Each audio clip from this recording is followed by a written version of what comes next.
제가 일상에서 사연 듣는 걸 정말로 좋아하는데 드디어 사연 신청자 입장이 되어보네요. 저는 과거에 황당하고 어이없는 경험을 한 사람입니다. 저는 남편하고 남들처럼 평범한 계기와 모습으로 만나서 연애를 했고 서로 결혼 생각이 들기 시작했을 때부터 자연스레 부부가 된 모습을 머릿속에 그리게 되었습니다. 그럴수록 결혼에 대한 확신이 생겼던 것 같아요. 제가 전문대를 나왔습니다. 2년제였고요. 대학을 나온 후에는 전공과 하등 상관없는 일을 하면서 지냈습니다. 돈은 그럭저럭 벌었는데 안정성을 따진다면 그렇게 좋은 직장은 아니었지요. 제가 그때 어디를 다니고 있었는가 하면 인터넷으로 여러 가지 물건을 파는 사무실에 몸을 담고 있었거든요. 옷도 팔고 인테리어 소품도 팔고 그런 인터넷 사이트가 뭔지 아시죠? 그런 걸 운영하는 곳이었습니다. 그래도 제가 그곳에 초창기 때부터 함께해온 일원이었기 때문에 급여는 적게 받지는 않았어요. 남편은 어찌 보면 우리나라의 전문대라고 할 수 있는 그런 대학을 나왔습니다. 미국에서 학교를 나왔어요. 남편이 미국에서 만 8년을 살다가 온 사람입니다. 영어도 의사소통에 문제 하나 없이 잘해요. 남편이 또 집에서 막내예요. 남자만 셋인 집에서 막내입니다. 자기 형들보다 남편이 많이 누리고 살면서 자랐고요. 막내라도 많이 배우고 많이 세상을 봐야 한다는 일념 아래 가족들이 팍팍 밀어줘서 미국도 갔던 것입니다. 시댁은 방앗간을 오래 한 집안이었습니다. 시아버지께서는 방앗간 일을 종종 도우시며 작게 철물점을 운영하셨고요. 이 철물점은 원래 시아버지께서 하려고 하셨던 게 아니라 고향 친구분이 차리셨던 것을 얼떨결에 잠시 몇 달 맡아주셨다가 그대로 주인이 되어버리신 경우였답니다. 그놈이 몸이 아파서 죽겠다고 하니까 나 말고는 가게를 봐줄 사람이 없다고 해서 내가 의리로 수락을 했던 것인데 그놈 자식이 제발 몸 낫게 해달라고 생긴 게 험하고 말투도 험하긴 해도 심성은 고운 놈이니까 제발 낫게 해달라고 내가 하늘의 기도를 너무 열심히 했었나 봐.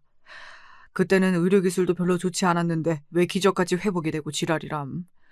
아니 글쎄 다 낫더니만 자기는 이제 철물점 따위나 하면서 어두컴컴한 공간 속에 하루 종일 갇혀서 살긴 싫다고 하는 거야. 다시 살아났으니 이제는 마음이 가는 대로 살고 싶다는 지랄을 떨면서 나한테 가게를 줘버렸던 거지. 나 원참. 이놈의 가게를 내가 기회를 파서 어디 팔아치워야지. 그러다가 한 해가 가고 두 해가 가고 그러다 보니 세월을 다 맞아버렸네. 시아버지께서는 아직도 눈뜨고 코베인 기분이라 황당하기만 하다고 그러셨습니다. 하지만 정말로 적성에 안 맞으셨다면 그 철물점을 진작에 포기하셨겠지요. 그리고 점점 그 동네 사람들의 신뢰를 얻게 되면서 단골 손님들을 만드시다 보니까 은근히 재미를 붙이셨던 거예요. 시아버지의 고향 친구분은 성격이 괄괄하고 말투가 좀 거친 분이셨는데 시아버지께서는 그렇지 않으셨거든요. 사근사근 친절하게 설명을 잘 해주셨습니다. 특히나 뭘 모르는 아주머니 손님들한테도 무시를 하지 않으시고 설명도 잘 해주신 데다가 바가지를 안 씌우셨어요. 그 당시만 해도 여자들은 이런 거 봐도 모른다고 하면서 무시하고 안 알려주는 분위기가 만연했던 시기니까요. 시아버지의 장사법은 그 동네에 소소하게 화제가 되었고 그러면서 계속 돈이 벌렸던 것입니다. 남는 시간에는 방앗간에 가서 잡일도 하셨고요. 방앗간은 시어머니께서 운영을 하셨는데요. 전적으로 혼자 하시는 건 아니었고 같이 하는 인력이 있었습니다. 누구인가 하면 시아버지의 누나 되시는 분이었습니다. 제 남편에게는 고모요. 그러니까 시어머니 입장에서는 시누이 되시는 분이시죠. 요즘 시대에도 자기 시누이하고 가게를 하라고 그러면 쌍수를 들고 환영할 여자가 몇이나 될까요? 하물며 옛날이었고 더 하물며 고된 방앗간 일이었습니다. 가게도 좁았어요. 별로 넓지도 않았는데 그런 공간에서 시누이와 함께 방앗간을 해야 한다니. 상상만 해도 등줄기가 짜릿해집니다. 너무 소름이 돋아서요. 이런 괴담 같은 현실을 살아내신 시어머니가 정말이지 존경스럽습니다. 시어머니께서 성격이 그렇게 까다롭지 않은 분이라서 가능했던 것 같네요. 그리고 시고모님도 시자 유세를 막 부리고 그러신 분은 아니었다고 해요.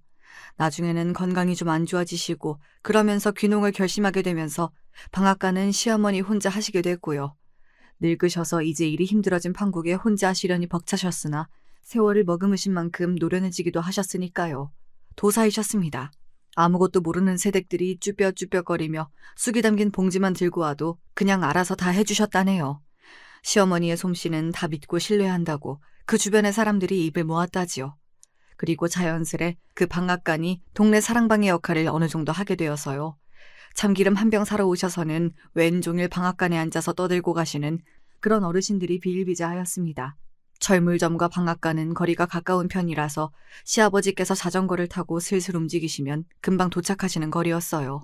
그리고 시부모님께서 사들이신 건물은 다른 동네에 있었고요. 아무리 조심하고 입단속을 해도 소문이라는 건 나기 마련이니까 괜히 이쪽 동네에다가 건물을 살 필요는 없지. 괜히 그랬다가 사달이나 나지. 시어머니께서는 그리 보셨고 시아버지 또한 전적으로 동의를 하셨다고 합니다. 아무리 서로 좋게 잘 지내며 오래 봐온 여기 일대 주민들이라고 하여도 사촌이 땅을 사면 배가 아픈 게 사람 마음인 법이라고 보셨던 거예요. 두 분이 정말 현명하셨지요. 건물은 3층짜리 상가였고요. 위치가 나쁘지 않았고 장사들도 다 잘 되고 있어서 아주 괜찮았습니다. 당연히 시간이 갈수록 값이 올랐고요. 시아버지께서는 소탈한 모습으로 손님들을 맞이하시며 수리일을 다니셨고 자전거는 정겹게 바른 모습이었으나 그런 것과는 상관없이 돈을 참으로 잘 벌고 계셨습니다. 돈이 되니까 그 철물점에 정을 붙이시며 계속 하셨던 것이지요. 방앗간 또한 한자리에서 꾸준히 단골 장사를 해온 데다가 시어머니께서 워낙 알뜰살뜰하게 사시는 분이었거든요. 절대 돈을 낭비하시는 일이 없었어요. 웬만하면 사치를 안 하셨습니다. 다니시는 교회에서 오랫도록 집사님이셨다가 권사님이 되셨던 날, 그때 처음으로 기념 삼아서 명품 가방 하나 사셨다고 하네요. 여담으로 그때 백화점에서 깜짝 놀랐대요. 시부모님이 놀라신 게 아니라 백화점 직원이 놀란 것이었지요. 뭐 찾으시는 거라도 있을까요? 단출한 시어머니의 차림새, 그리고 아주 소탈함이 넘쳐 흐르는 시아버지의 모습까지 백화점 직원이 떨떠름한 눈빛으로 쳐다보았다고 합니다. 딱 봐도 뭣도 없는 양반들이 호기심에 백화점 나들이를 하러 온 모양이라고 판단을 했던 것이죠. 제가 여기서 손가방이나 하나 좀 보려고요. 가방에 로고가 이렇게 박힌 게 제 눈에 예쁘더라고요. 네, 그러시군요. 그런데 여기는 그냥 일반 브랜드 매장이 아니라 명품 매장이라서요. 가격대가 맞는 게 없으실 거예요. 저기 고객님? 제 이야기 듣고 계시나요? 그거 그렇게 멋대로 만지시면 안 돼요. 손으로 막 그러시면 안 돼요. 사실 것도 아니시잖아요? 시어머니께서 마음에 드는 가방을 손으로 건드리시자마자 직원이 난리를 쳤다고 합니다. 시아버지께서는 여기는 장사를 요란하게 한다고 하시면서 그저 껄껄 웃으셨고요. 시어머니 또한 기분이 나빠하시기보다는 그저 호호 웃으셨다네요. 만진다고 달아요? 누가 보면 가방이 신생아 갓난쟁인 줄 알겠어요. 호호 웃으시면서 막상 만져보니까 재질이 마음에 안 드신다고 하신 다음 정면에 있는 다른 매장으로 향하셨습니다. 시아버지께서는 그곳 직원들에게 정중하게 목례를 남기시며 시어머니의 뒤를 따르셨고요. 정면에 있었던 다른 매장은 한 단계 더 급이 높은 명품 매장이었습니다. 그래서 시부모님을 상대했던 그 직원이 한숨을 내쉬면서 불신 가득한 눈빛이었다고 하네요. 하지만 잠시 후 더 급이 높은 그 명품 매장에서 시부모님이 구매를 하고 나오신 거예요. 게다가 거기 직원들이 시부모님 등에 대고 공손한 인사를 보냈고요. 그러자 시부모님에게 불신을 가지고 있던 직원이 깜짝 놀랐죠. 그 직원에게 다가간 시어머니께서 말씀하셨습니다. 아까 제가 본 거요. 만져보니까 재질이 별로였는데 그런 재질을 좋아할 것 같은 사람이 방금 떠올랐다는 말이죠. 그러셨어요? 그럼 다시 보시겠어요? 안내해 드릴게요. 여기 자리에 앉아 계시면 제가 직접 가져다 드리겠습니다. 어머, 그러실래요? 여기에 소파도 있었구나? 아이고, 좋아라. 그럼 아까 그거 하고 비슷한 거 2개 정도 같이 볼 테니까 가져다 주실래요? 네, 고객님. 잠시만 기다려주세요. 아까와는 상황이 완전히 달라져 있었다네요. 푹신한 소파 자리로 시부모님은 안내되었고 그러자 다른 직원이 어디선가 음료와 다과를 준비해서 가져오더래요. 시부모님을 불신으로 쳐다봤던 그 직원은 더없이 정중하고 공손한 자세로 가방들을 직접 가져와서 이런저런 설명을 해주었고요. 시어머니께서는 고개를 끄덕끄덕 하시면서 하나를 고르셨습니다. 암만 해도 우리 형님은 이걸 좋아하실 것 같네. 당신 생각도 그렇지요? 글쎄, 나는 모르지. 당신이 모르면 누가 알아요? 누님 본인이 아시겠지. 전화해봐. 그러면 당신이 지금 전화 좀 드려봐요. 나는 어색해서 안 돼. 아휴, 대체 평생을 왜 이런담? 그냥 사. 웬만하면 좋아하시겠지. 저기요. 지금 우리 집사람이 고른 그걸로 주시오. 여기 카드 가져가서 결제해요. 시아버지께서는 골치 아프다는 듯 직원에게 카드를 내미셨습니다. 공손하게 카드를 받아든 직원이 시아버지의 다음 발언에 놀란 표정을 감추지 못하였고요. 결제는 한 번에. 네? 고객님, 혹시 일시불 결제 말씀하시는 걸까요? 네, 그래요. 한 방에 그냥 끝내줘요. 네, 알겠습니다. 고가의 명품 가방을 일시불로 덤덤하게 결제하겠다는 시부모님의 앞에서 그 백화점 직원은 이제서야 진정으로 허리가 깊숙이 숙여졌지요. 거기 직원들이 다들 눈이 커다래져서 적극적인 자세로 시부모님의 뒤를 따라 나와서 인사를 보냈다고 하더라고요. 아주 재미있는 경험이었다고 시부모님께서는 웃으면서 회상을 하셨고요. 시부모님께서는 놀랍게도 그 시절에 중매 결혼이 아니라 연애 결혼을 하신 분이었습니다. 더 놀라운 건 여자 쪽에서 먼저 마음을 표현해서 만나게 된 관계였다는 겁니다. 저희 시어머니 정말 대범하신 분이었지요.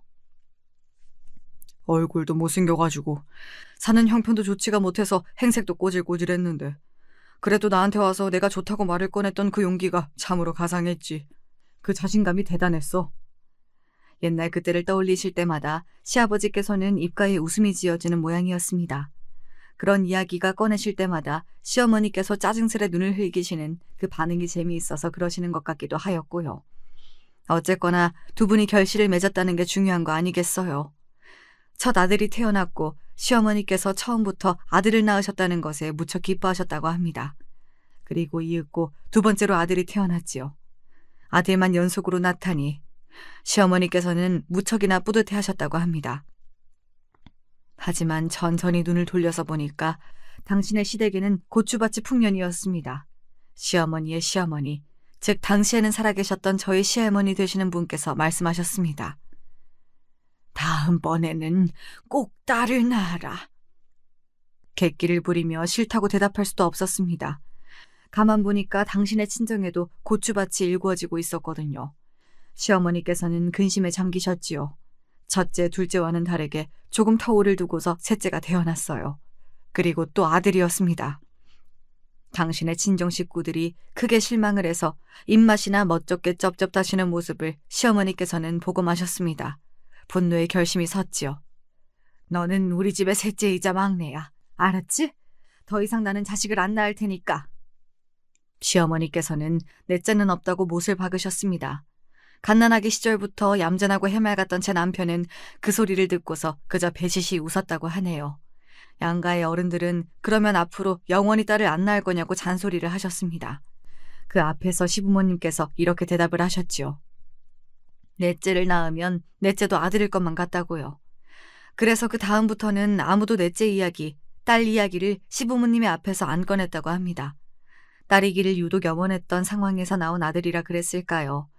막내인 제 남편은 자기 형들보다 애교가 좀 있는 성격이었어요. 어렸을 때부터 원래 그랬고요. 그러면서 사랑을 독차지하게 되었습니다. 시부모님께서는 열심히 성실하게 부지런 떨며 사신 덕분에 금전적인 부분에서는 날이 갈수록 아쉬운 게 없어져 갔으나 단 하나 마음을 복잡하게 하는 문제가 있었죠. 소위 가방끈이라고 여겨지는 그 문제였습니다. 학력, 학벌 말이에요. 시아버지께서는 고등학교, 시어머니께서는 중학교까지 나오신 분들이었고요. 두 분은 옛날 분들이라서 그렇다고 치는데 자식들이 관건이었지요.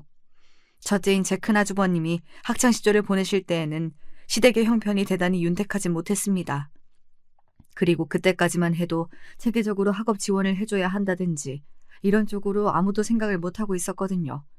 만약에 지원이 뒷받침되었다면 큰아주버님은 결과를 좀 내셨을 법한 인물이었는데 이 점이 아쉽습니다. 그저 그런 4년제 대학을 나오셨고요. 그런 수준의 대학의 공통점이라고 한다면 졸업을 해서 취업시장에 나갔을 때 어떤 면으로 보더라도 무조건 애매하다는 것이었습니다. 큰아주버님은 평범한 중소기업에 들어가서 일을 하시다가 미래가 안 보인다는 생각으로 철물점이나 방앗간 일을 기웃거려 보았으나 적성에 조금도 맞지 않았지요. 그래서 나중에 공인중개사 자격증을 따서 이쪽으로 일을 하게 되셨어요. 그래도 맞는 길을 찾아서 나아가신 부분이 정말 대단하고 멋있으시죠. 장남이 공인중개사가 되다 보니까 시부모님도 이제 부동산 쪽으로 어려워할 일이 없게 되었다면서 무척이나 좋아하셨습니다. 둘째가 작은 아주버님이신데 그저 그런 4년제 대학을 목표로 하셨다가 미끄러지셨습니다. 재수를 한 끝에 그저 그런 4년제 대학에 들어가셨어요. 누가 굳이 물어보지도 않지만 내가 그 대학을 재수해서 들어갔다는 건 아무튼 비밀이야. 그 정도 대학은 재수를 해서 들어가는 법이 거의 없었으니까요. 그 정도 대학에 다니다가 자퇴를 하고 재수를 해서 더 좋은 대학에 가는 경우는 많았지만요. 작은 아주버님이 하마터면 재수가 아니라 삼수를 할 뻔했다는 것은 더더욱 비밀이었습니다. 심지어 성적 관리도 잘 안 되었다고 하네요.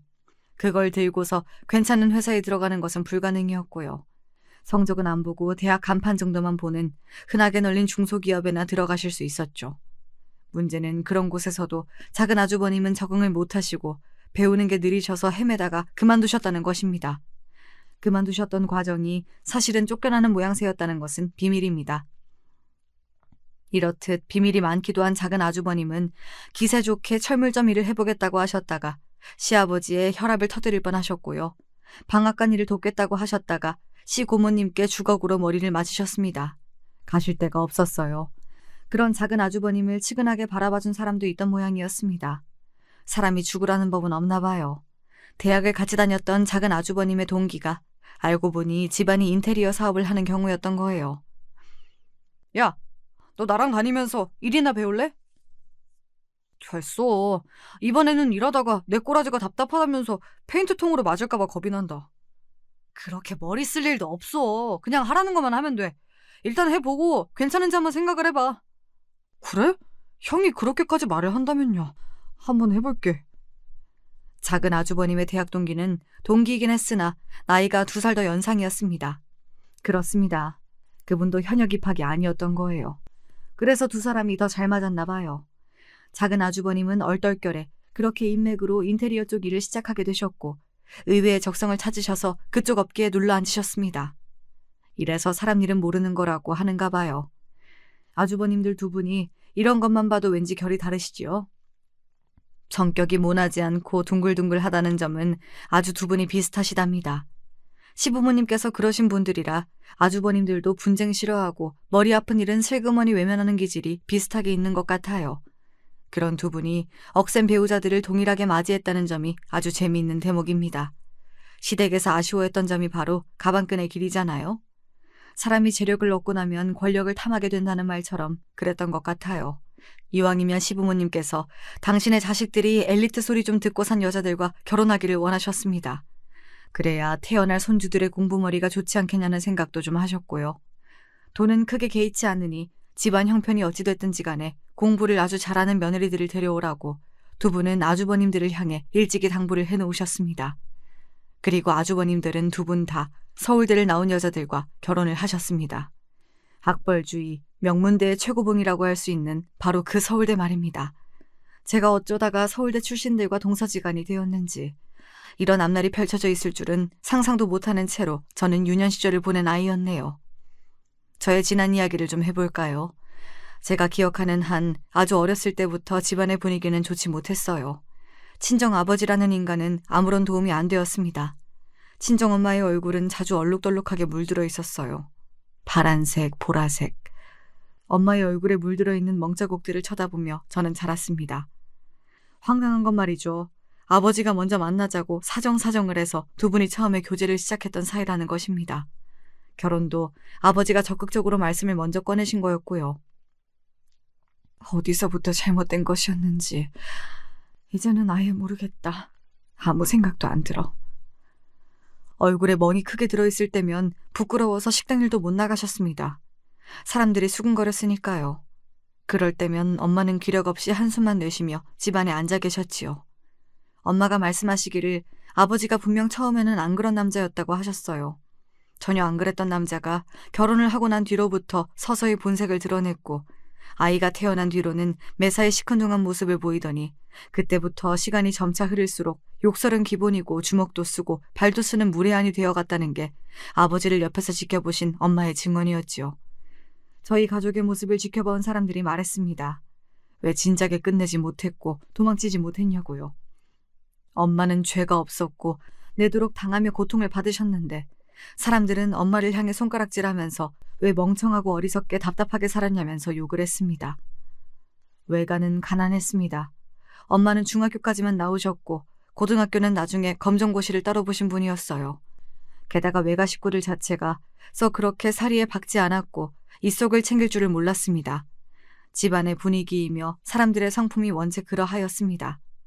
그런 기질을 고스란히 타고나셨던 분이 엄마였고요. 분쟁을 싫어하고 언쟁을 피했을 뿐인데 그게 그렇게나 사람들에게는 욕을 먹을 일이었나 보더라고요. 엄마 보고 자식 인생 망친 엄마라고 비난을 하시는 분도 저는 본 적이 있었습니다. 한 동네에 살던 아주머니셨는데 본인도 여자이고 엄마이면서 어쩜 그렇게 냉혹하실 수가 있었는지 모르겠네요. 맨날 당하고 살기만 하면 뭐가 옳고 그른지도 판단이 잘 안 되지요. 요즘 말로는 이런 걸 가스라이팅이라고 표현을 하던데 당시에는 그런 단어도 없었어요. 어떤 걸 당하고 있는 건지도 정확하게 모르는 채로 그저 무력하게 당하기만 하는 게 피해자의 일상이었습니다. 집에 가기 싫다. 모든 게 지긋지긋해. 그치만 집에 들어가면 웃어야겠지. 너무 크게 웃으면 안 되고 아주 약하게 웃으면서 엄마를 내가 안심시켜드려야 돼. 그게 내 역할이니까. 저는 부모님을 신경 쓰게 만들지 않는 아이, 손이 가지 않는 아이, 조용하고 착한 아이가 되는 것이 어릴 적부터 목표였어요.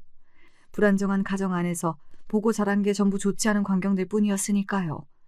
그렇다면 적어도 저로 인해서 이 가정이 더욱 힘들어지는 일만큼은 없어야 한다는 생각이 들었습니다. 그래서 조용히 지냈고 아무런 잡음도 내지 않으면서 커갔습니다. 눈치를 보느라 바빠서 학교에 준비물을 사야 하는데 그게 값이 비싸면 그냥 학교에서 창피를 당하고 혼이 날지언정 그 준비물 비용을 달라고 말을 못 꺼냈고 고기 반찬이나 햄 반찬 혹은 계란말이 같은 걸 원 없이 뜨끈한 쌀밥과 먹어보는 게 소원이었지만 꼭 참으면서 도리어 먹는 양도 적게 먹었습니다. 그래야 제가 도움이 될 것만 같았거든요. 식량을 축내는 자식이 되고 싶지 않았던 것 같아요. 어른이 어른답지 못하면 그 밑에서 아이는 아이답지 못하게 자라더라고요. 제 경험담입니다. 중학생 때 학교에서 동아리 활동이라는 걸 꼭 해야 한다고 해서 억지로 시작을 했었어요. 독서와 관련된 동아리였는데 솔직하게 뭔 활동을 했었는지는 모르겠으나 그 동아리에서 만난 친구들하고 친해져서 제 마음에 안식처가 생겼던 게 아주 중요한 일이었지요. 그런 의미에서 중학교 시절의 그 동아리가 저를 구원해 주었던 것이나 다름없어요. 그 친구들은 괴짜였습니다. 저와 다르게 더 어린 나이부터 책을 많이 읽었던 친구들이었거든요. 전부 다 두꺼운 안경들을 쓰고 있었지요. 친해지고 난 다음에 저희 부모님이 사이가 안 좋고 집구석에서 좋은 일이라고는 경험해 본 적이 없다고 제가 털어놓았는데요. 그렇게 말을 하고 나서 괜히 털어놓았나 싶은 후회가 들었는데 친구들의 반응이 의외였어요. 전부 다 안경 너머에 눈을 반짝이고 있었거든요. 그러면 너는 주인공이구나. 주인공이라는 게 갑자기 무슨 의미야? 우리 집이 그러고 산다는데 내가 왜 주인공이야? 원래 평범한 사람들은 주인공을 못해. 특별한 경험이 있어야 주인공이 되는 거야. 정말? 뭔가 이상한데? 혹시 만에 하나 우리 부모님이 이혼을 하시면? 부모님이 이혼을 했는데 그 자식이 주인공이 될 수가 있어? 나는 잘 모르겠지만 어쨌든 주인공이라는 건 가족이 제대로 있어야 하는 거 아니야? 네가 책을 많이 안 읽어서 뭐를 잘 모르는구나. 시련의 산을 넘고 또 넘고 그러면서 주인공의 이야기가 완성이 되는 거야. 너 말고 나머지 우리들은 전부 집에서 아무 일도 없어. 그냥 맨날 똑같이 지루하게 지내는 게 전부야. 그러니까 여기 있는 사람들 중에서 주인공을 뽑는다면 그건 바로 너야. 너희들 정말 생각하는 게 특이하다. 태어나서 그런 이상한 소리는 처음 들어봐. 근데 기분이 나쁘지는 않네. 오히려 기분이 좋은 것 같아. 다들 고마워. 저의 불행한 가정사를 듣고 나서 특별하니까 주인공인 거라고 말을 해주다니. 이 친구들이 암만 해도 제정신이 아니었습니다. 그때부터 저는 그 친구들을 괴짜라고 여기게 된 것이었지요. 왜 그 친구들이 다른 애들하고는 못 어울리고 자기들끼리만 노는지도 그 이유를 자동으로 알 것만 같았습니다. 그런데 결과적으로 저에게는 그 친구들의 말이 크나큰 힘이 되었어요. 항상 눈치만 보고 주눅이 들어있던 제가 서서히 어깨를 펴고 목을 위로 들게 되는 그런 계기가 되어 주었거든요. 상황을 조금은 객관적으로 바라볼 줄 아는 시선을 가지게 되었는데 그만큼 정신이 성숙해진 것이었죠. 엄마가 마냥 불쌍하고 답답하게만 생각됐었으나 이제는 다른 생각도 들기 시작했고요. 아버지가 재활용조차 불가능한 아주 답이 없는 인간이라는 것도 냉정하게 판단할 수 있게 됐습니다. 그때부터였죠. 제가 행복하고 화목한 미래 따위는 영원히 오지 않을 가족만 붙잡으면서 기대하는 마음을 버리게 된 게요. 이뤄지지 않을 꿈을 그동안 꾸고 있었습니다. 저만 노력한다고 해서 될 일이 아니건만 그동안 헛된 꿈만 내도록 꾸고 있었습니다. 그걸 알게 되었어요. 그런 현실을 인지하면 인지할수록 제 처지가 비참하고 초라하게 느껴진다는 부작용이 있었으나 그럴 때면 외치는 주문이 있었지요. 괜찮아. 나는 주인공이야. 이 세상의 주인공은 아닐지라도 제 인생의 주인공은 확실히 저였으니까요. 부모님의 문제와 상관없이 제 일상에 집중하면서 제 인생에서 다시는 돌아오지 않을 학창시절을 최대한 즐기고 누리려고 노력을 했습니다. 고등학교 시절에는 아르바이트를 하면서 제 용돈을 벌었고요. 그리고 고등학교 졸업 전에 부모님이 이혼을 하셨습니다. 이혼 사유는 아주 간단하고 명료하였습니다. 아버지가 바람이 나셨기 때문입니다. 아버지는 새 여자와 새 출발을 하기 위해 처자식을 버리고자 하였습니다. 엄마는 울부짖으셨습니다. 그러면 내 인생에 남는 게 뭐야? 멍이 들 정도로 당신의 가슴을 세게 두드리며 한탄을 하셨고 저는 그런 엄마의 팔을 잡아드렸지요.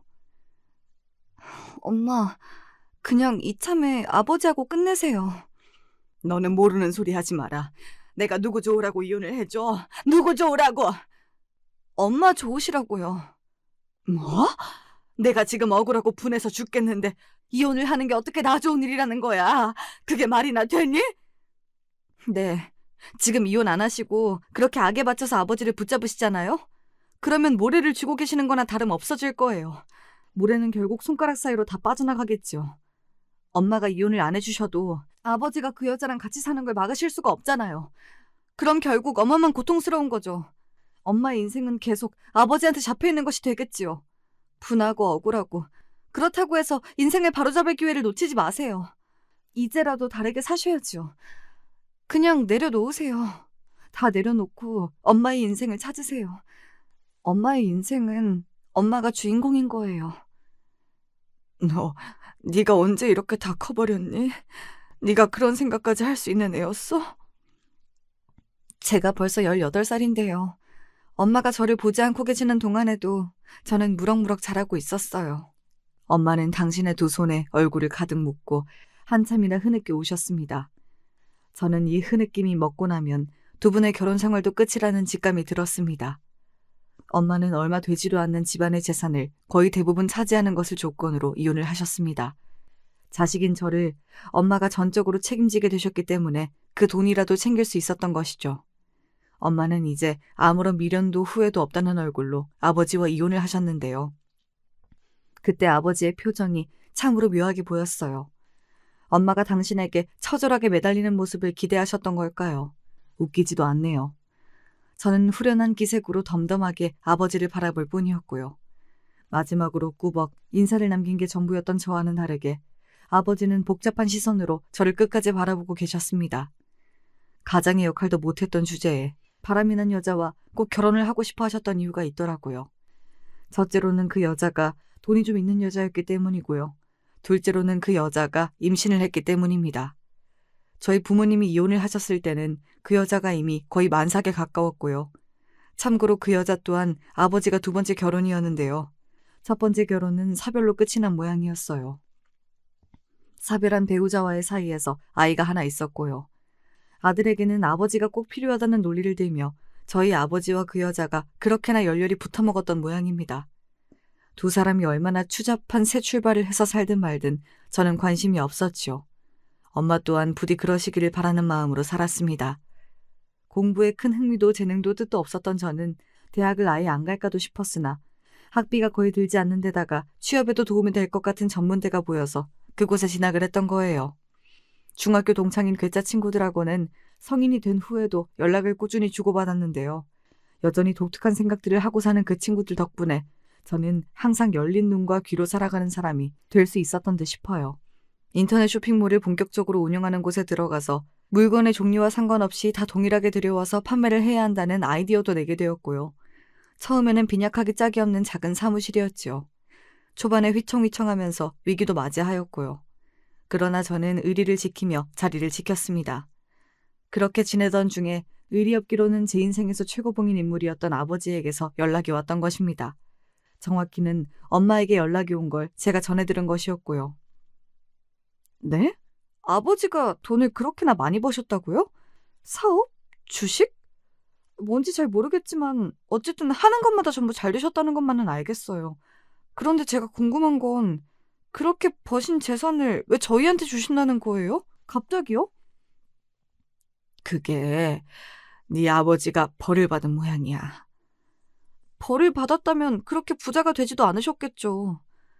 그게 아니라 지금 네 아버지 몸이 많이 안 좋다고 그러네. 아무래도 살 날이 그리 오래 남지 않은 모양이야. 아버지가 그러면 시한부라는 소리예요? 잠깐만요. 그렇다고 쳐도요. 그 바람 피워서 결혼한 여자가 있잖아요. 아버지 애를 임신했던 거 아니었어요? 그 애가 이제는 지금 학교를 다니고 있을 텐데요. 아, 그 여자가 원래 키우고 있던 자기 아들도 있을 테고요. 자기 애가 아니라더라. 네? 설마 그 여자가 아버지의 아이를 임신한 게 아니었다는 이야기예요? 엄마가 한숨을 크게 내쉬시는 앞에서 저는 말문이 막혀버린 상태였습니다. 아버지는 그 이후로 운수가 대통하셔서 돈길만 걸어오신 모양이었어요. 그런데 정말 기가 막힌 일이 있었던 것입니다. 아버지와 바람난 그 여자, 그러니까 상간녀 사이에서 태어난 아이가 아버지의 친자가 아니었던 거예요. 아이가 너무 얼굴이 외탕만한 것 같아서 아버지는 진작에 의심을 하고는 계셨다네요. 그러던 어느 날 아버지는 계속 몸이 안 좋아서 큰 병원에 가서 검사를 받으셨고 당신에게 남은 시간이 그리 얼마 되지 않는다는 걸 알게 되셨습니다. 청천벽력이었으나 주저앉아 계실 수만은 없어서 얼른 움직이셨는데 가장 먼저 하신 게 친자 검사였던 거예요. 아니나 다를까 그 아이는 상간녀하고만 피가 이어진 관계였고 아버지와는 피 한 방울 안 섞인 관계였습니다. 게다가 원래 상간녀가 자기 전남편 사이에서 낳아서 기르고 있던 아들은 커갈수록 통제 불가능한 사고뭉치가 되어 있었지요. 치료의 희망은 없고 살 때까지 살다가 가는 수밖에 없다는 걸 병원을 돌며 재차 확인받으신 아버지의 머릿속에 엄마와 제가 떠올랐습니다. 그리고 제가 정말 시도도 못한다는 말처럼 아버지와 생긴 게 진짜 판박이었거든요. 성격은 전혀 안 닮았는데 외모가 정말 자랄수록 아버지와 비슷해진 경우입니다. 특유의 인매나 끝이 뾰족한 턱은 그대로 복사를 해놓은 수준이었고요. 상황이 그렇게 흘러가자 아버지는 상간녀에 대한 괘씸함과 저와 엄마에 대한 죄책감, 그리고 친자식에게 재산을 남겨주고 싶다는 바람이 드셨습니다. 그래서 연락을 해오신 것이었어요. 이 엄청난 일을 어찌 마주하면 좋을지 한숨만 나오는 상황이었는데 남은 시간은 별로 없었고 가능한 한 빨리 재산의 정리가 이루어져야 하는 상황이었습니다. 아직 그 상간녀는 아버지가 시한부라는 걸 몰랐거든요. 그러나 들키는 건 시간 문제였고 재산 정리를 아버지는 빨리 하고 싶어 하셨어요. 무력하고 멍청했던 게 과거의 나였는데 이제는 지금만큼은 절대 그래선 안 되겠지. 우리 딸을 위해서라도 내가 정신 차리고 움직여야겠어. 엄마는 전에 없이 열의가 가득한 눈빛을 하셨습니다. 그리고 재산 문제에 있어서 아버지와 단 둘이 단판을 짓겠다고 하셨어요. 저는 엄마가 내리시는 결정을 존중하겠다고 하였고요. 결과적으로 아버지의 모든 재산이 친자식인 저한테 왔습니다. 아버지는 당신의 피를 이어받은 이 세상의 유일한 자식에게 모든 걸 주고 떠나셨지요. 그 상간녀 측은 얻을 수 있는 게 없었습니다. 아버지가 미리 다 손을 써놓고 정리를 다 하셨던 데다가 돌아가시기 단 며칠 전에야 시한부라는 사실을 상간녀 측이 알았거든요. 아버지나 상간녀나 똑같이 벌을 받게 된 모양새로 결론이 났습니다. 아버지가 떠나신 이후 엄마는 외가로 가셔서 외할머니와 둘이 지내셨고요. 저는 열심히 사회생활을 하다가 남편이라는 인연까지 만나게 됐던 거예요. 미국에서 지냈던 것 덕분인지 뭔지 남편은 마냥 해맑고 편견도 없고 긍정적이었습니다. 저의 어두웠던 유년 시절을 떠올리며 남편이 부럽기도 하였네요.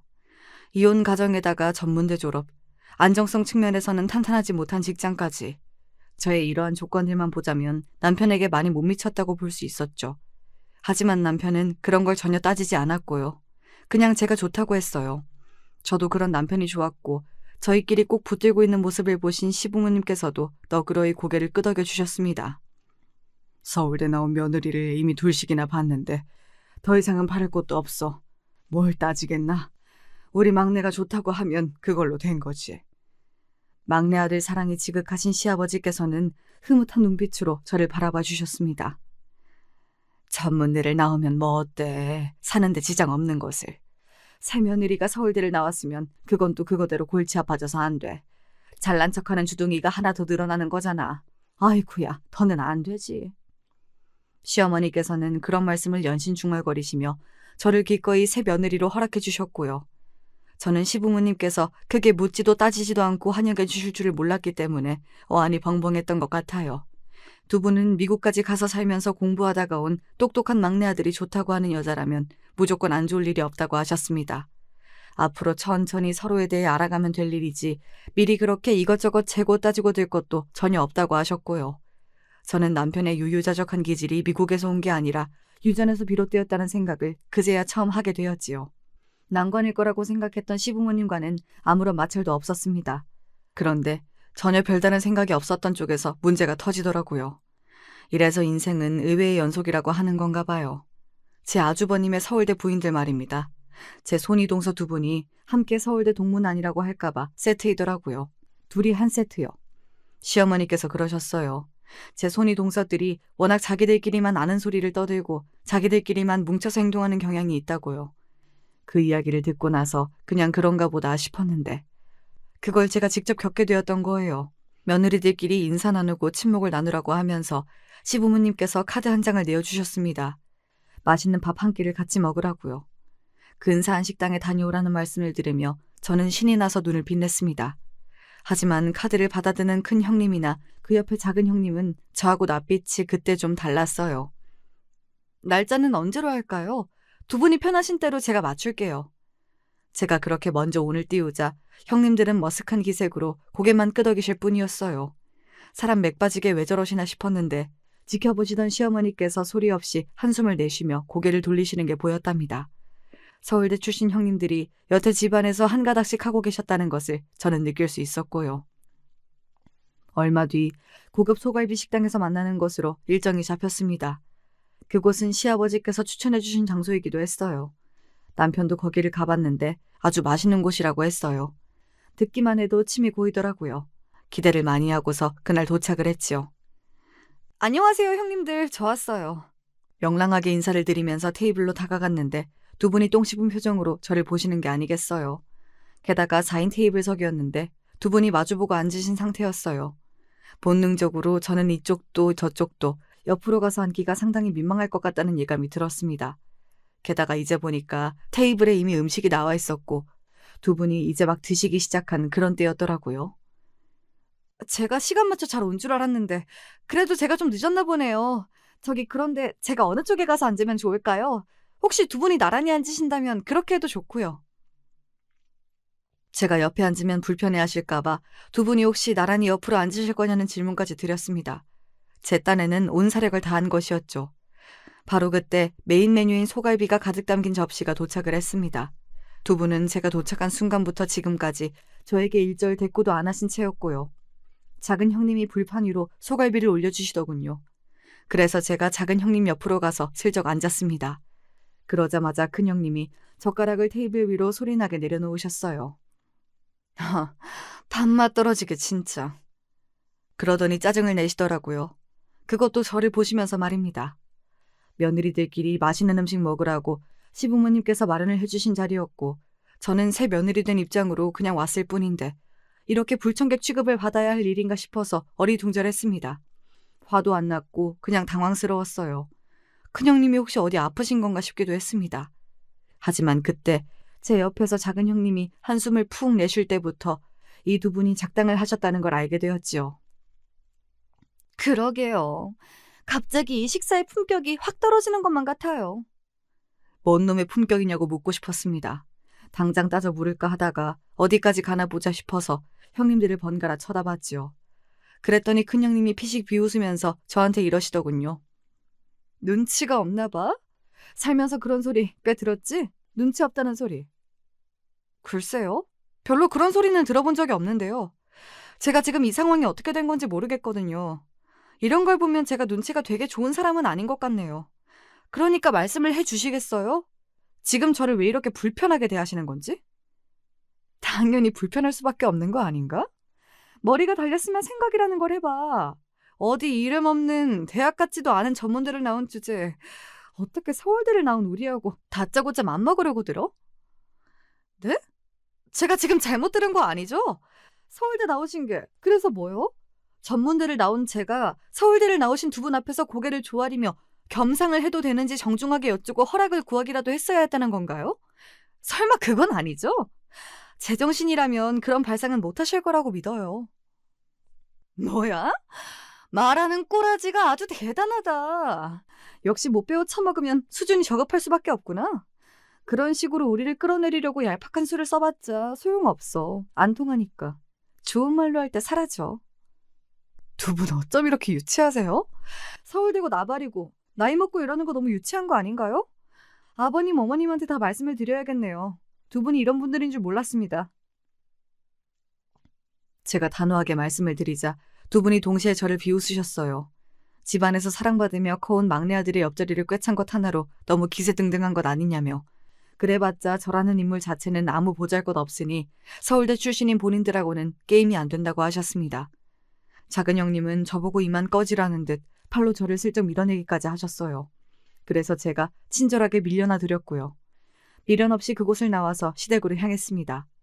그리고 몇 시간 뒤 시댁으로 오라는 호출을 받고 형님들이 삐딱한 자세로 입장을 하셨죠. 근데 시부모님, 아주버님들, 제 남편까지 다 모여있는 것에 흠칫하셨습니다. 편파적이고 편향적인 수준 낮은 고자질 하나로 지금 이런 자리가 만들어졌다는 게 믿어지지가 않네요. 큰형님이 근엄하게 외치셨고 작은 형님도 따라서 입을 열려던 그 순간이었습니다. 작은 아주버님이 다급하게 자기 부인의 팔을 잡아 끈 것이죠. 그리고 얼른 귀에 속닥거리셨어요. 귓속말을 들으신 작은 형님의 낯빛이 창백해졌죠. 저는 그렇게 생각 안 합니다. 아까는 식당에서 저희가 실수를, 아니지, 잘못을 명백히 저질렀거든요. 너무 큰 잘못이었고 반성을 하고 있습니다. 작은 형님이 딱딱하게 굳은 표정으로 입가를 떨며 그렇게 말하자 큰 형님이 깜짝 놀라셨습니다. 갑자기 미치기라도 한 거냐고 작게 물으셨는데 다른 사람들한테도 다 들렸습니다. 왜 그러냐는 채근이 이어지자 작은 형님이 결국 이렇게 외치고 마셨어요. 200억 대 자산가라고 하잖아요. 빌딩 주인이라고 하는데 그럼 어떡해요? 홧김에 외치시고는 민망하며 헛기침을 하셨고요. 큰형님은 어안이 벙벙한 채로 저를 보셨다가 다른 사람들을 보셨습니다. 공인중개사인 작은 아주버님이 측은한 눈빛을 보내시며 고개를 끄덕이셨고 그걸 보신 큰형님이 그제서야 입을 틀어막으시며 자리에 주저앉으셨어요. 간신히 버티고 계셨던 것인지 다리에 힘이 풀린 작은 형님도 따라서 주저앉으셨고요. 저기, 동서? 우리 동서한테 아까는 내가 좀 심했지? 내가 요새 일이 좀 안 풀려서 스트레스가 심해서 그랬나 봐. 정말 미안해요. 이젠 안 그럴게요. 우리 앞으로 잘 지내봐요. 갑자기 웬 존댓말까지 하시더군요. 그 잘난 서울대 출신께서 이렇게 금방 무너지셔도 되는가 싶었으나 식은땀까지 금세 흘리시는 모습에 괜히 모난 마음은 더 갖지 말아야겠다 싶더군요. 형님들은 공부를 무척 잘하셨으나 공통적으로 친정에 돈은 썩 그렇게 없었거든요. 개천용 비슷한 경우였지요. 저는 돌아가신 아버지에게서 재산을 싹 물려받았고 그걸 현명하게 관리해오고 있었습니다. 시댁에 공개된 저의 재산 수준 앞에서 형님들은 완전히 넋이 빠질 수밖에 없었죠. 아주버님들도 많이 놀라신 상태였고 남편만 싱글벙글이었습니다. 시부모님께서는 역시 우리 막내가 최고라면서 엄지를 들고 계셨고요. 그래서 어쩌다 보니 사랑받고 커온 막내 아들에 이어서 사랑받는 막내 며느리까지 저희 부부가 세트가 되어버렸네요. 형님들이요? 그 이후로 찍소리도 안 하셨답니다. 서울대의 시옷자도 그 이후로 제가 들어본 적이 없는 것 같네요. 어쨌든 남편하고 화목한 가정을 이루어서 잘 살고 있으니 제가 주인공인 저의 인생 여기까지 잘 흘러온 듯 싶습니다.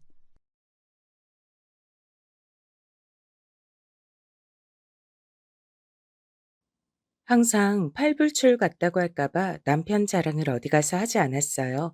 우리 남편은 저한텐 아빠고 오빠고 히어로거든요. 저렇게 얘기하면 어이없어 하는 사람도 있었고 눈꼴 싫어하는 사람들도 있었어요. 그래서 그 후로는 속으로만 몰래 자랑스러워 했었는데 오늘은 사연 채널에 우리 남편 자랑을 좀 해보려고 해요. 남편은 화학공학과 교수예요. 대기업과 연계되어 있는 사업도 워낙 많고 나라에서 주관하는 프로젝트도 참여하고요. 일이 워낙 많다 보니까 같이 업무를 하는 조교도 여럿이고 행정 업무, 기본 사무만 봐주는 직원들도 있어요.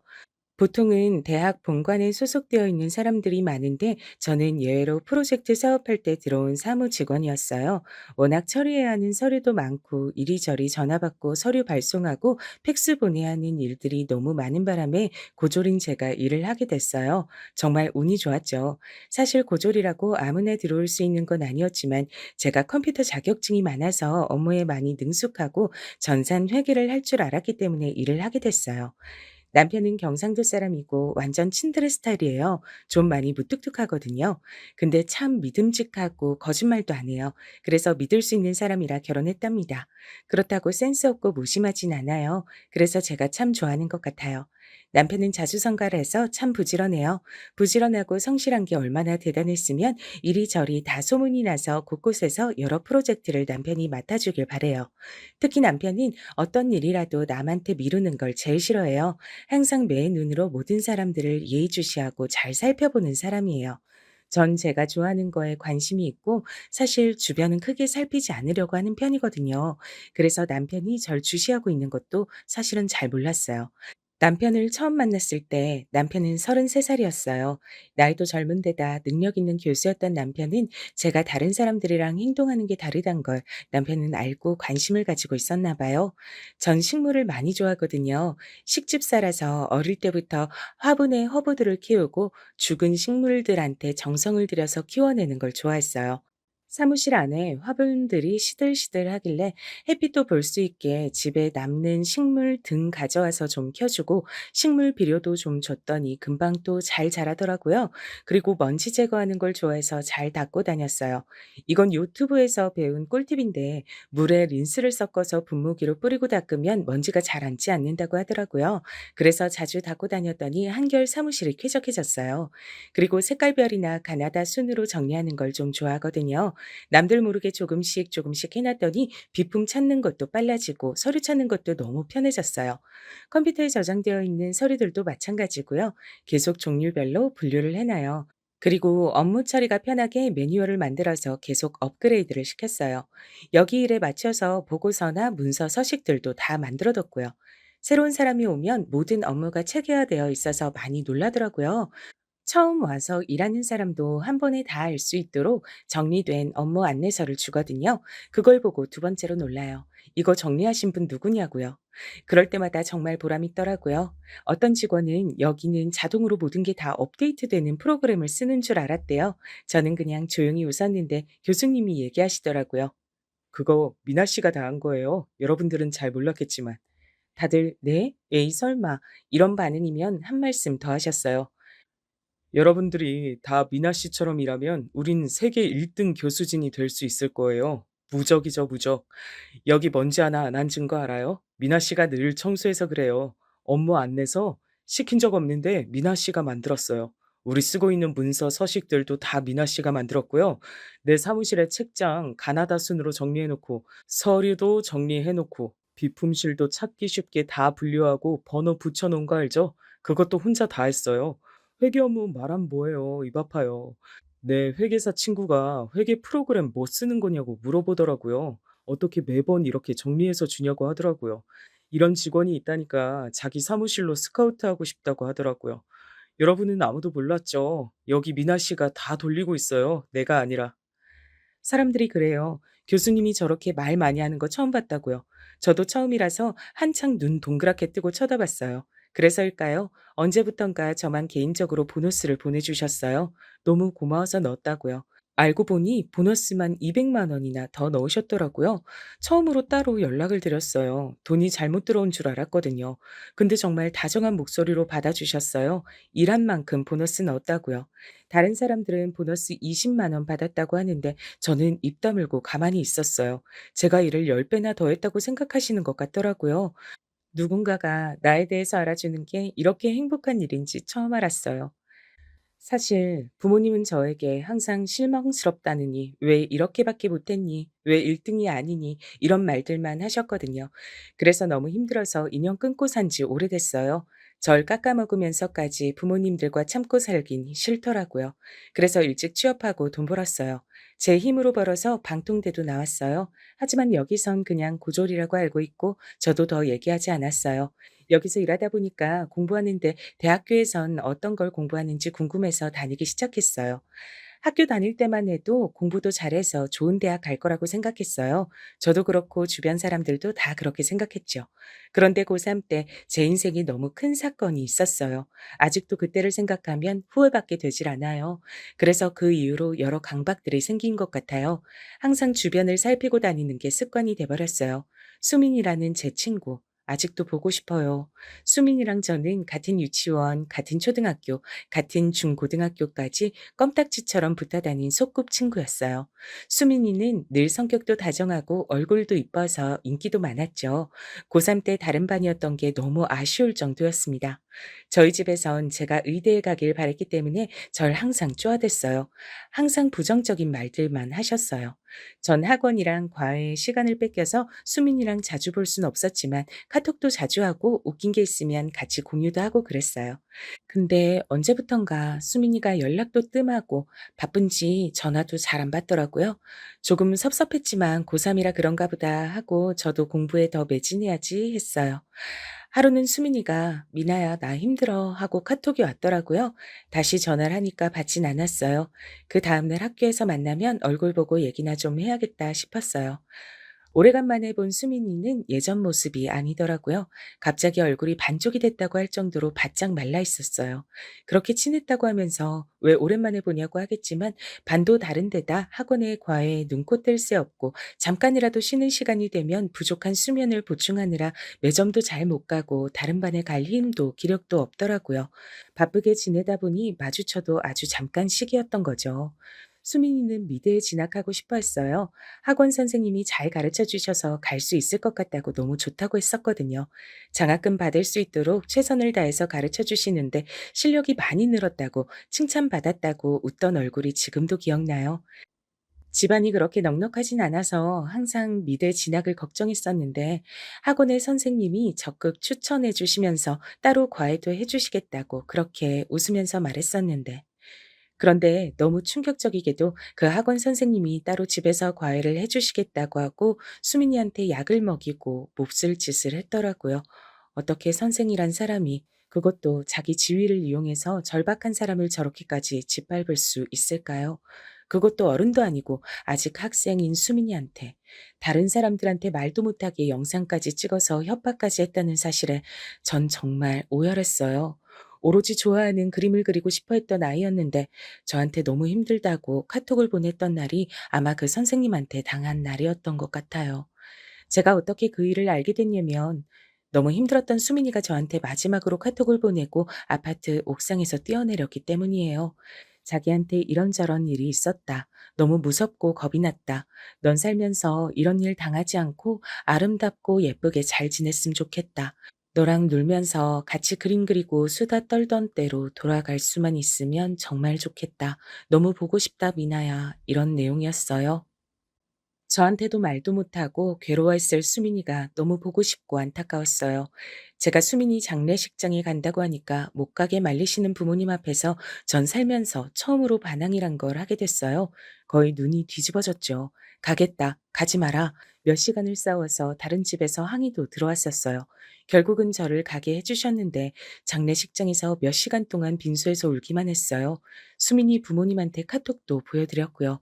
두 분이랑 한참을 같이 울었어요. 두 분은 저라도 힘내서 살라고 좋은 대학도 가라고 하셨지만 저는 모든 일이 다 저 때문인 것 같았어요. 그렇게 같이 지내고 온갖 얘기도 하면서 지냈다가 수민이를 혼자 둬서 그런 일이 생긴 것 같은 거예요. 지금은 그 죄책감에서 벗어났지만 고3 때 그 사건은 제 인생을 송두리째 바꿔버렸어요.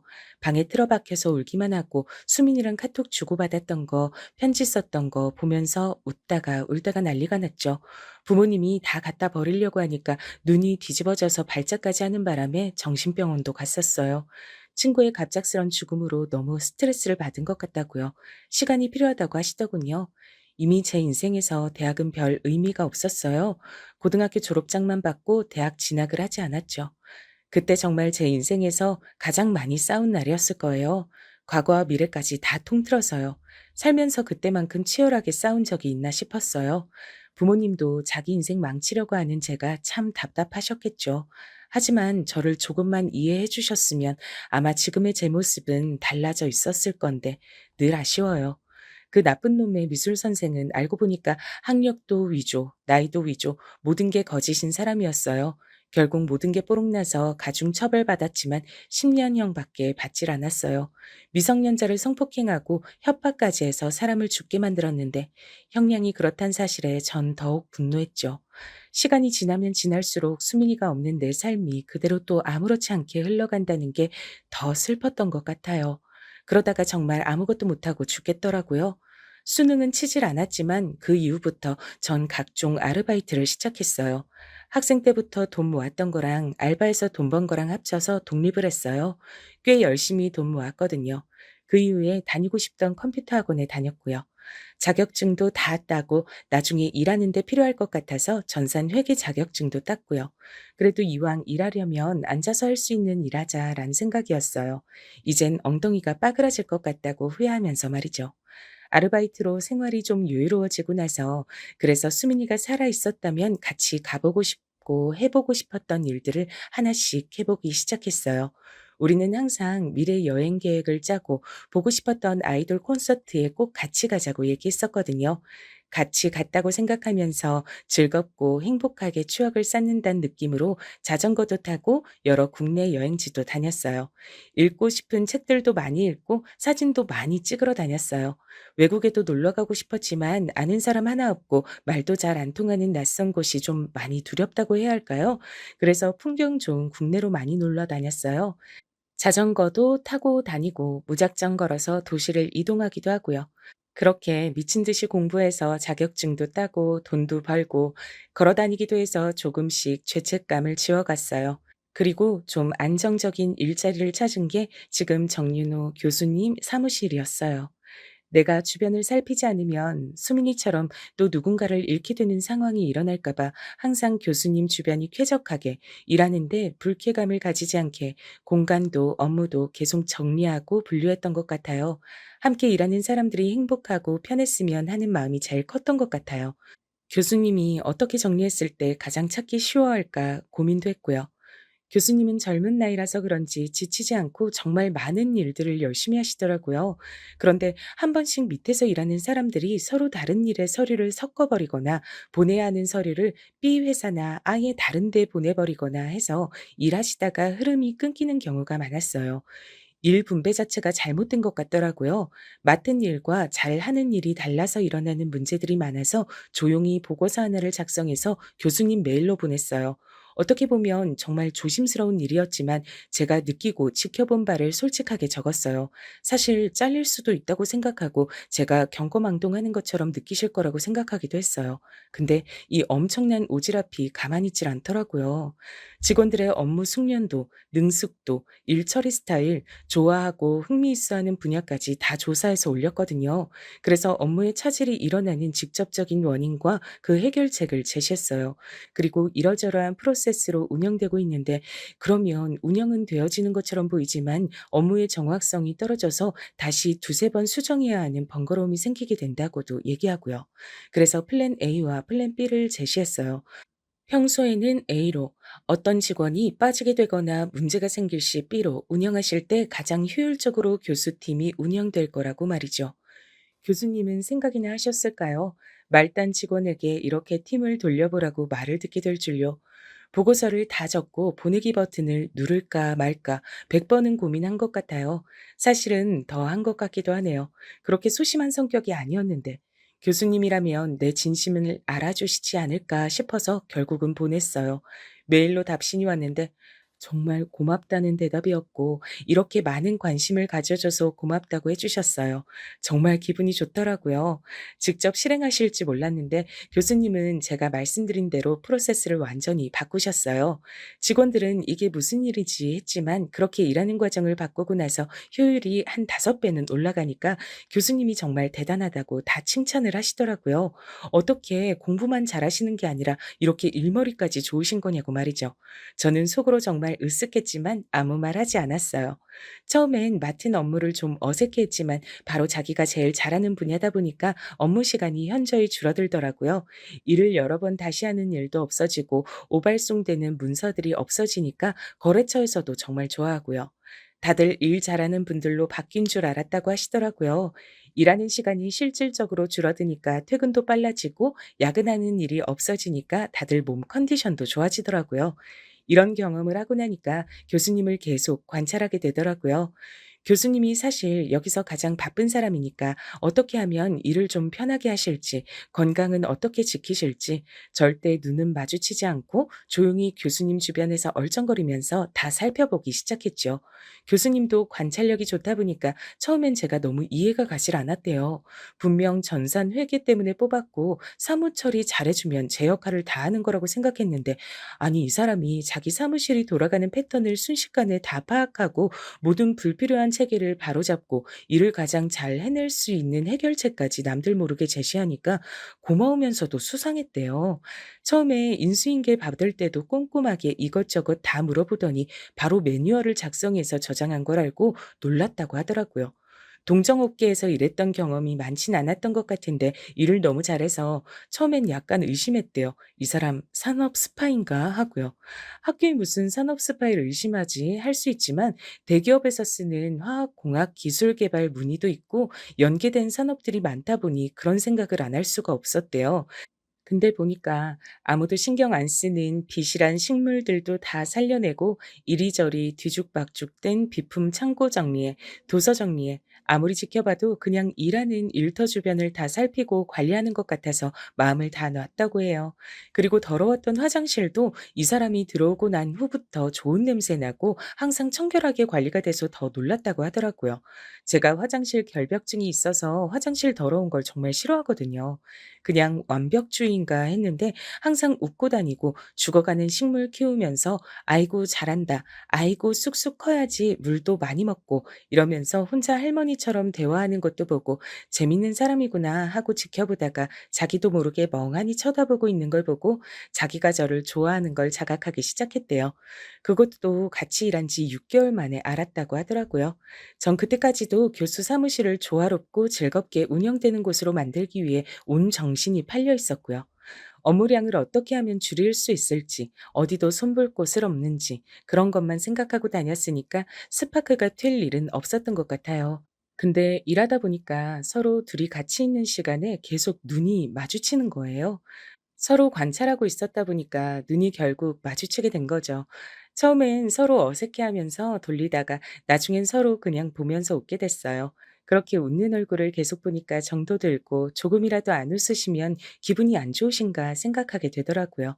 교수님 생활 패턴, 입맛, 커피 취향, 샐러드 소스 취향, 좋아하는 축구팀, 거의 모르는 취향이 없을 지경이었어요. 누가 오늘 공돈이 생겨서 초밥을 쏘겠다고 하길래 다들 "와, 와." 이러고 있었어요.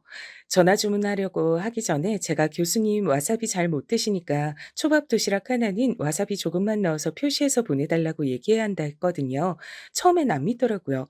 "저번에 드시는 거 봤었는데." 하길래 드실 때 표정이 미묘하게 찡그리시고 배고프신데도 몇 개 안 드시더라고 얘기하니까 알겠다고 해서 그렇게 주문했었거든요. 이번에 드시더니 저번이랑 다른 집에서 시켰나고 하시면서 와사비도 살짝 들어가고 완전 맛있다고 도시락 하나를 다 드셔서 다들 놀라서 절 보더라고요. 저한테 사실 저 정도는 기본이었거든요. 기분이 안 좋으시면 아이스 바닐라 라떼 사다 드시고 일이 잘 안 풀려서 생각이 많을 때에는 예가체프 아메리카노, 당이 딸려 보이실 땐 망고 요거트 스무디 그렇게 챙겨 드렸어요. 출출해 보이실 땐 어느 베이커리에서 무슨 샌드위치, 물론 제 돈으로 사는 건 아니고 경비 처리하는 거지만 누군가 그렇게 옆에서 잘 챙겨주면 아무래도 고맙잖아요. 교수님도 이상하게 그때부터 제 음식 취향이나 음료 취향을 빠삭하게 다 파악하셨는지 "미나 씨 아바라 맞죠? 미나 씨 마카롱 황치즈?" 하면서 찰떡같이 잘 아시더라고요. 제가 좀 힘들어하는 것 같으면 오레오 쿠키가 들어간 슬러시를 사 주시고요. 저희는 모르는데 주변 사람들이 슬슬 분위기를 파악하고 있었나 봐요. 가끔 계약직으로 근무하시는 분들이 계신데 그러시더라고요. 둘이 같이 사는 줄 알았다고요. 서로 음식 취향을 너무 잘 아니까요. 꼭 부부 같다고 하는 말에 전 웃고 말았지만 다른 사람들은 늘 의미심장하게 바라보곤 했어요. 뭔가 촉이 온다, 심상치 않다면서요. 전 그때까지도 말도 안 된다고 생각하고 있었어요. 교수님이랑 말단 직원 사이인 하늘과 땅 차이 같았거든요. 그러다가 생각지도 못한 변수가 터지고 말았어요. 코로나가 터져서 직원들, 조교들도 다 확진이 되고 저랑 교수님만 괜찮았던 거예요. 사실 전 뭐 사람 만날 일도 없고 일 마치면 혼자 원룸 가서 혼자 여갈 보내는데 익숙해서 괜찮았는데 다른 사람들은 그게 아니었으니까요. 근데 참 재밌는 게 둘만 있는 게 되게 어색할 줄 알았거든요. 근데 편하더라고요. 일상적인 얘기, 옛날 얘기도 하고 같이 업무 정리도 하고요. 제가 안 해본 일도 곧장 잘 해내니까 많이 신기하셨나 봐요.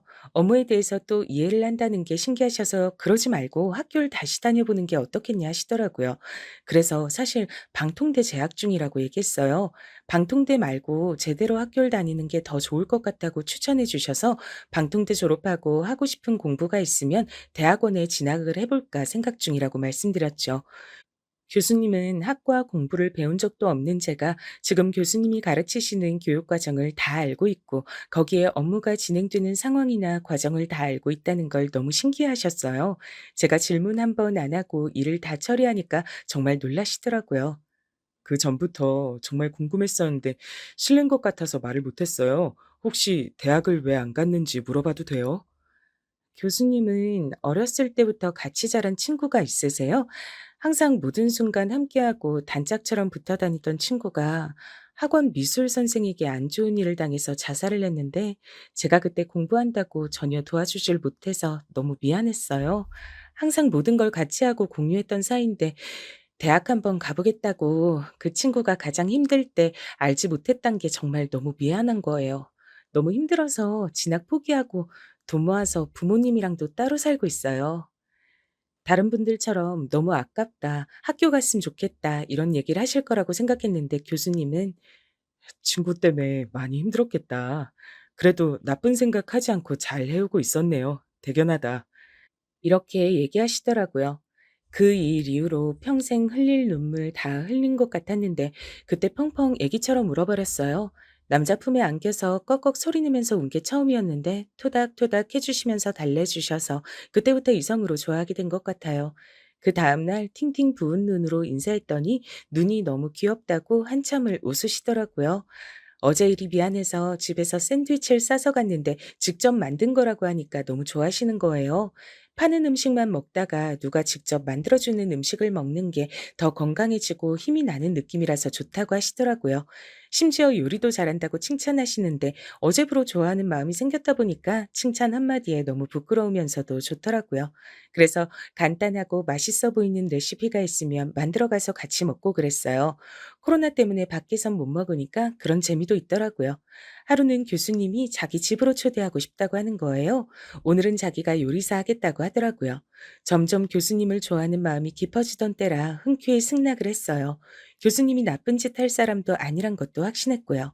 근데 정말 생각보다 요리를 너무 잘하는 거예요. 혼자 산지 오래돼서 웬만한 음식은 다 할 줄 아신다고 하더라고요. 남자를 제대로 사귀어 본 적도 없다 보니까 이런 상황이 낯설고 어색했지만 대화도 잘 통하는 데다 편안하고 재밌어서 낯설었어요. 일하는 곳에서의 흐트러짐 없는 모습만 보다가 이런 편안한 모습이 정겹고 좋았어요. 요리하다가 소매에 묻은 양념이나 정답게 불러주는 목소리까지. 교수님을 너무 좋아하면 안 되는데 라고 갈등이 될 정도로 제 감정이 점점 깊어지더라고요. 나이 차이도 7살이면 꽤 나는데 좋아하는 노래들도 비슷하고 일할 때 듣는 노래들도 비슷하다는 걸 알고 서로 플레이리스트도 공유했어요. 노래 공유하는 건 진짜 내 세상으로 들어오는 문을 열어주는 거랑 같다고 생각하거든요. 그걸 교수님이랑 하게 될 줄은 정말 몰랐어요. 혹시 일하다가 집중이 잘 안 되고 진도가 안 나갈 때 듣는 노래가 있어요?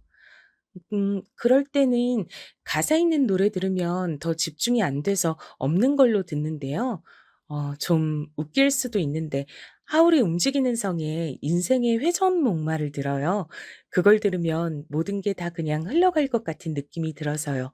지금의 이 시간과 괴로움도요. 어? 그거 오케스트라 버전 알아요? 그거 듣고 너무 좋아서 일할 때 듣고 있었는데 내가 그런 거 듣는다고 하니까 친구가 신나는 노래 들어야지 뭐 그런 거 듣냐고 하더라고요. 근데 여기서 동지를 만났네. 아, 정말요?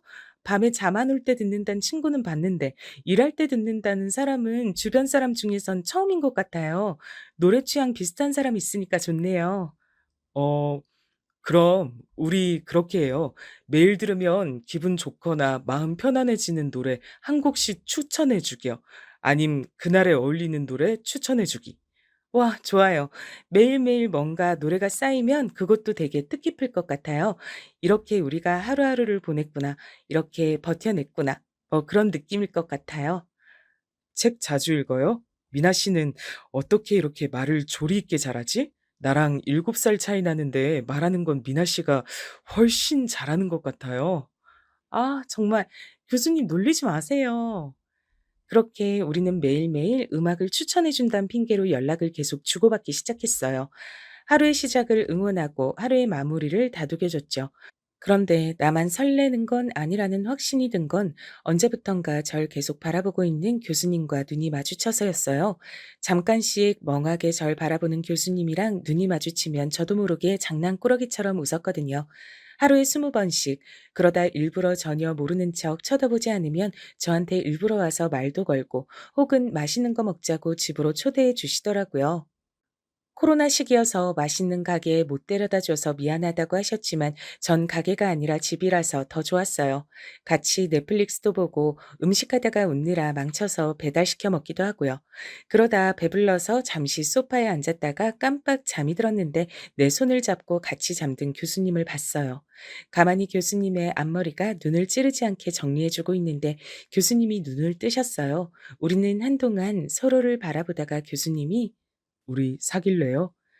그 말에 갑자기 눈이 번쩍 떠지면서 내가 이래선 안 된다는 생각이 들었어요. 자리를 고쳐 앉고 가보겠다고 일어서는 절 교수님이 붙잡았어요. "우리 같은 마음인 것 같은데 내 착각이었을까요? 같이 있으면 정말 재밌고 대화하는 게 정말 재밌어서 시간 가는 게 아까울 정도예요. 내가 나이가 많아서 많이 부담스러워요?"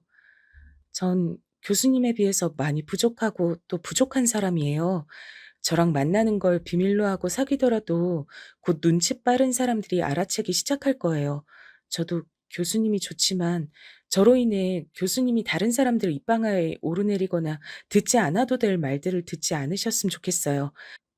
제가 좋아하는 분이니까 교수님께 더 어울리는 사람 만나서 행복하셨으면 좋겠어요. 좋아하는 사람이면 항상 같이 있고 싶지 않아요? 난 미나 씨가 욕심나요. 내 옆에 항상 두고 싶고, 사실은 일도 하루 종일 너랑만 하고 싶어. 널 안고 싶고, 너랑 입 맞추고 싶어. 하루에도 수십 번씩 생각해. 미친놈이라고 생각하겠지만, 정말 이게 내 진심이야. 너랑만 얘기하고 싶다고. 다른 사람들이 뭐가 중요해? 너랑 내가 서로 좋으면 그럼 된 거지. 남들이 뭐라고 하든지 난 상관없어. 너랑 내 연애는 우리 둘이 결정하는 거잖아. 다른 사람들은 필요 없어. 나 좀 볼래? 난 너한테 정말 진심이야. 나랑 사귀자. 저는 교수님의 두 눈을 번갈아 바라봤어요. 수민아, 나 이제 행복해도 되겠지? 너처럼 말이 잘 통하는 친구를 만났는데 이 사람도 내가 좋대. 외로워하는 나한테 네가 보내준 사람일까? 이 사람이 내가 필요하고 내가 좋대. 나도 이 사람이 좋아. 네가 없지만 내가 네 삶의 몫같이 사랑하고 좋아하고 행복하게 살아가도 될까? 지켜봐주고 응원해줘. 내가 더 이상 후회하지 않는 삶을 살아갈 수 있게 말이야. 널 잃은 것처럼 내 사람을 더 잃고 싶지 않아. 이젠 좋아하는 사람이 내 곁에 있었으면 좋겠어. 지금 이 사람을 놓치면 정말 영영 후회할 것 같아. 도와줘, 수민아. 절 잡은 교수님의 손을 떨쳐냈어요. 실망해서 고개를 숙이는 교수님을 꼭 안아줬어요. 제가 이것저것 잔소리도 많이 하고 맨날 안아달라, 이뻐해달라, 관심 가져달라 칭얼거릴 수도 있어요. 몇 시간 동안 혼자 처박혀서 방에서 안 나올 수도 있고요. 먹고 싶은 음식 대신 이게 몸에 좋다고 이걸 먹어야 한다고 막 우길 수도 있어요. 그래도 계속 나 이뻐해주고 사랑해줄 거예요? 넌 항상 빛나고 이뻤어. 넌 몰라. 내가 널 얼마나 오래 지켜보고 관심 가져왔는지, 얼마나 이뻐하고 좋아하는지. 좋아해. 오늘 나랑 같이 있자. 손만 잡고 잘게. 왜 손만 잡고 자요? 아, 촌스러워. 괜찮아? 그러니까. 왜 자기만 오래 좋아했다고 생각할까? 왜 자기만 키스하고 싶었다고 우린 그날부터 애정 표현을 숨기지 않는 사이가 됐어요. 물론 둘만 있을 때였지만요. 확진자들의 코로나는 끝났고 직원들과 조교들의 복귀를 했어요. 저희는 조용히 일만 하고 있었지만 우리가 일하는 모습만 봐도 직원들이 뭔가 달라졌단 걸 직감하더라고요. 아니, 언니, 요즘 연애하지? 어디서 이렇게 좋은 향수 냄새가 나지? 했더니 언니더라고. 웬일이야? 이 목석 같은 언니가 향수를 다 뿌리고. 아, 원래 안 뿌리는데 누가 선물해줘서 말이야. 향수 뿌린다고 뭐 다 연애하냐? 내가 다른 사람이면 그냥 향수 뿌렸거니 하는데 언니는 아니야. 언닌 분명 요즘 뭐 좋은 일이 있는 것 같은데 사람이 얼굴이 활짝 폈어 지금. 저 봐 지금. 전엔 없던 화색이 돌잖아 저거. 말해봐. 뭔 일이야? 누군데? 아니라니까. 그러네. 요즘 미나 씨가 더 이뻐진 것 같네. 와, 만나는 남자가 누군진 몰라도 엄청 좋아하나 보다. 부럽다, 부러워. 아, 교수님까지. 아, 정말 왜 그러세요? 왜 그러세요? 왜 그러세요? 아니, 말투까지 다 저렇게 바뀐 거야? 참, 사랑의 힘이 무섭다, 무서워.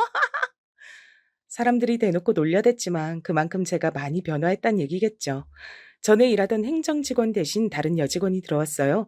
학력도 좋았고 경력도 꽤 있었는데 우리 연구실에 들어온 이유는 우리 교수님을 존경해서라고 하더라고요. 근데 그 좋아하는 정도의 감정을 넘어서 교수님과 아예 사귀고 싶어 하는 눈치였어요.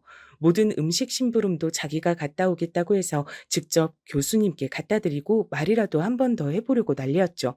얼굴도 이쁘장하고 애교가 넘치는 스타일이라서 보통의 남자라면 좋아하고도 남을 사람이었어요. 스스로 자기가 예쁜 거라는 사람이었죠. 그걸 무기처럼 사용하기도 하는 사람이었지만 여긴 여초 직장이라 그게 통하지 않는다는 걸 아직 잘 모르는 것 같았어요. 그 여직원은 자기가 교수님을 정말 좋아해서 그러니 자기 좀 도와달라고 티를 많이 냈는데 또 우리 직원들이랑 조교들은 불쌍한 건 도와줘도 불려시는 절대 도와주는 일이 없는 사람들이었어요. 차라리 다행이었지만 그런 모습들을 보는 제가 마음이 영 편치가 않더라고요. 하루는 일부러 교수님 주겠다고 제가 싸온 김밥을 어떻게 냄새로 알아채고 먹고 싶다고 난리를 부려 자기가 거의 다 먹어버리고 자기가 사온 샌드위치를 교수님께 드리더라고요. 얼마나 얄밉던지. 그날은 하루 종일 저기압이었어요. 교수님이 제 기분을 눈치채시고 오전 11시쯤 현장 가는데 다들 바쁜 것 같으니 미나 씨랑 같이 다녀오겠다고 하시는 거였어요. 나머지 분들 업무 잘 해주시고 오늘은 6시에 바로 퇴근하세요.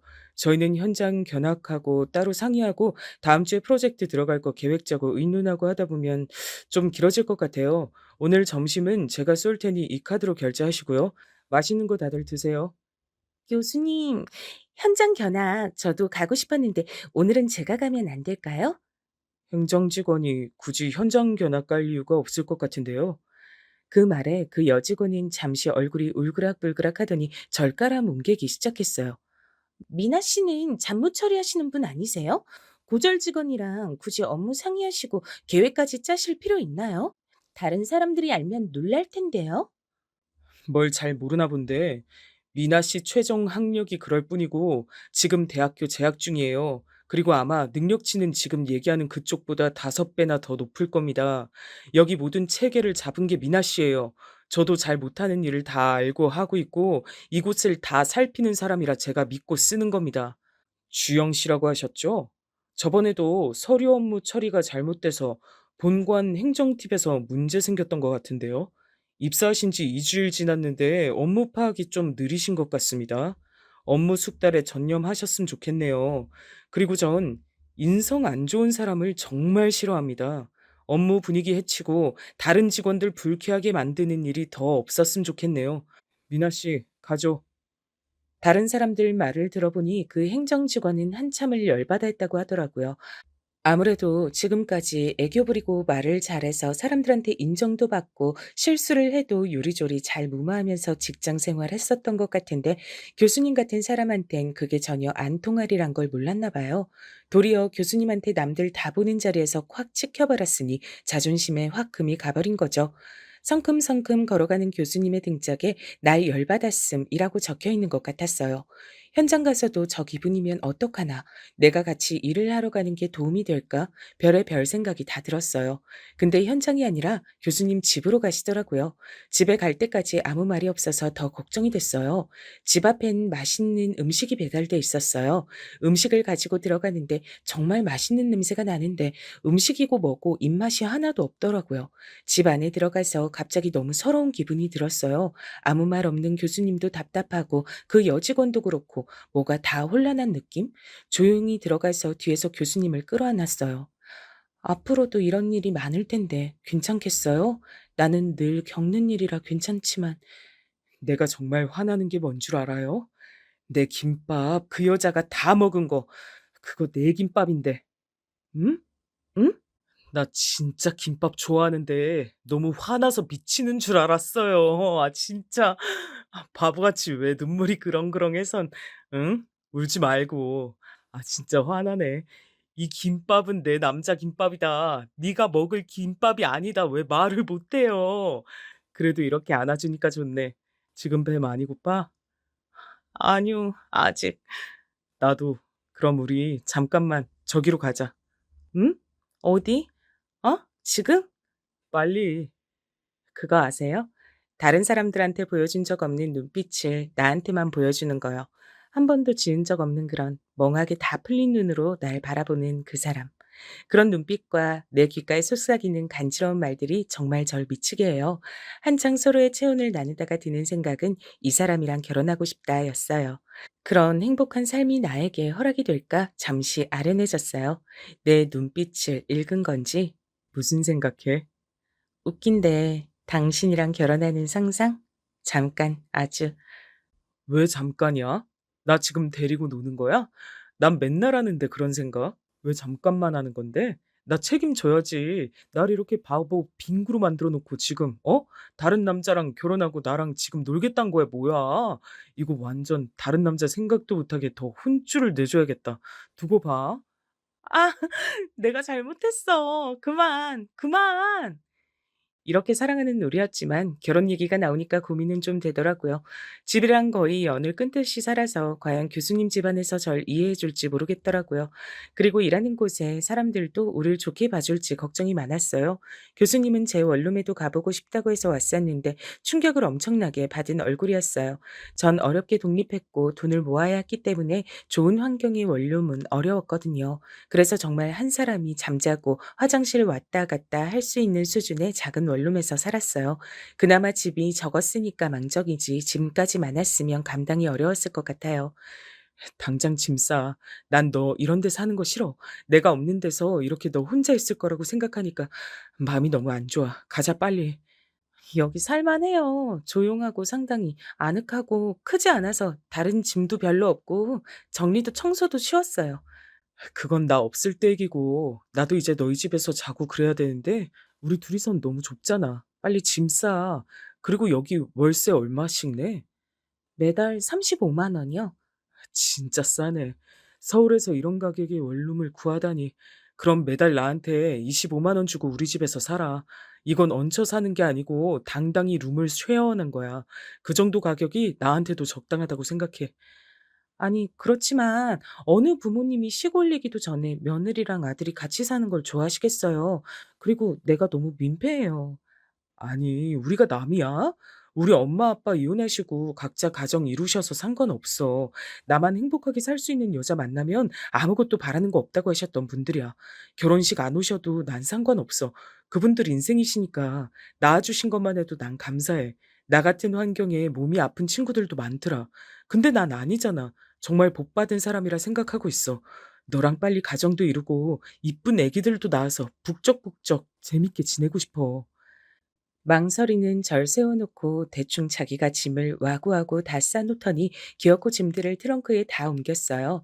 그리곤 자기 집에 내려다 주고 짐 정리를 하라고 하더라고요.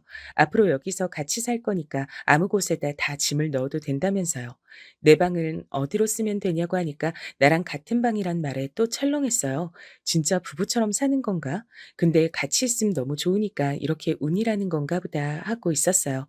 내가 굳이 노력하지 않아도 뭔가 일이 일사천리로 진행되는 기분이었거든요. '내 운명인가 보다.' 이렇게 생각하고 있었는데 교수님이 꽃과 편지와 선물을 내밀었어요. '내가 기분 안 좋을까 봐 또 이렇게 위로해 주시나 보다.' 했는데 편지엔 영원한 사랑을 맹세하면서 결혼해 달란 문구가 써 있었고 제 손가락에 딱 맞는 결혼 반지를 제 손에 끼워 줬어요. "자기 잘 때 내가 몰래 재느라고 얼마나 고생한 줄 알아? 어때? 이뻐? 이제 어디서 내 남자가 누군지 당당히 얘기해도 돼. 난 결혼 일사천리로 진행할 거야. 너랑 하루라도 빨리 살 거니까." 전 너무 감동받아서 한동안 말을 하지 못했어요.